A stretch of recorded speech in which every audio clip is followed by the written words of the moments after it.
তোমার ভাই অনেক বড় অনুষ্ঠানের আয়োজন করেছে। তুমি তো চাচা হয়ে গেছো, আর তুমি এখানে, অথচ তোমার তো ভাইয়ের বাড়িতে সবার আগে পৌঁছানো উচিত ছিল। এটা শুনে করিম বক্স এক মুহূর্তের জন্য থমকে গেল। তার মুখে বিস্ময় পরিষ্কার ফুটে উঠল।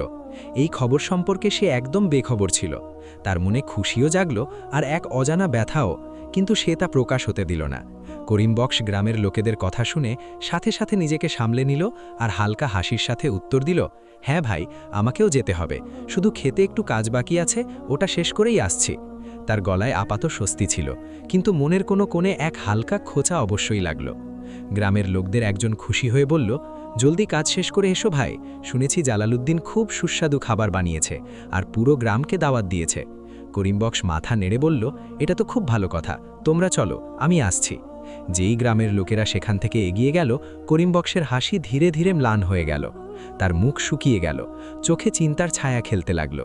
সে কয়েক মুহূর্ত সেখানেই দাঁড়িয়ে রইল, যেন মাটি তার পা আটকে ধরেছে।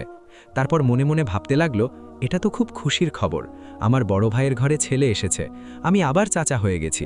কিন্তু এই ব্যাপারে তো আমি কিছুই জানি না, না কেউ খবর দিল, না বার্তা পাঠালো। হয়তো ভাই খুব ব্যস্ত হবেন, এত বড় অনুষ্ঠানে তো কাজ আর কাজ, এই কারণেই আমাকে বলতে ভুলে গেছেন। আসলে এমন তো হতে পারে না যে আমার ভাই আমাকে ইচ্ছে করে ডাকবে না।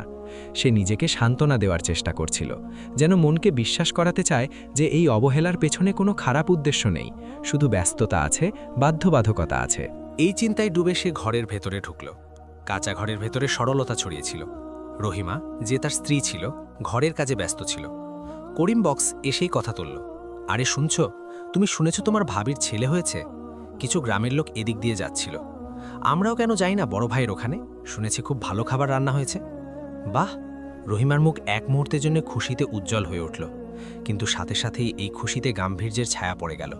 সে আস্তে করে বলল, এটা তো সত্যিই খুব খুশির কথা, আপনি আবার চাচা হয়ে গেলেন আর আমি চাচি। কিন্তু ওনারা আমাদের ডাকেননি, না ডেকে আমরা কিভাবে যেতে পারি তাদের অনুষ্ঠানে? না ডেকে ওখানে যাওয়া উচিত হবে না। যদি গ্রামে এই কথা জানা যায় যে আমরা নিজেই তাদের অনুষ্ঠানে চলে গেছি, তবে লোকেরা কি বলবে?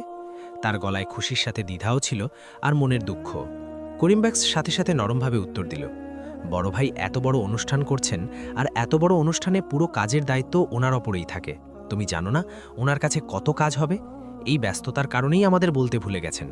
অনুষ্ঠানের লোক কিছু না কিছু ভুলেই যায়। সে নিজেকেও বিশ্বাস করাতে চাইছিল, আর তার স্ত্রীকেও, যদিও মনের ভেতর কোথাও না কোথাও একটা প্রশ্ন বারবার মাথাচাড়া দিচ্ছিল। এই সময় তাদের ছোট ছেলে আকরাম, যে এই সব কথা চুপচাপ শুনছিল, মাসুমভাবে বলল, আব্বাজান, আপনারা চলুন না, আমি আমার বড় আব্বুর বাড়িতে গিয়ে আমার ছোট ভাইকে দেখে আসব। আকরামের চোখে কৌতূহল ছিল, খুশি ছিল, আর এক বাচ্চার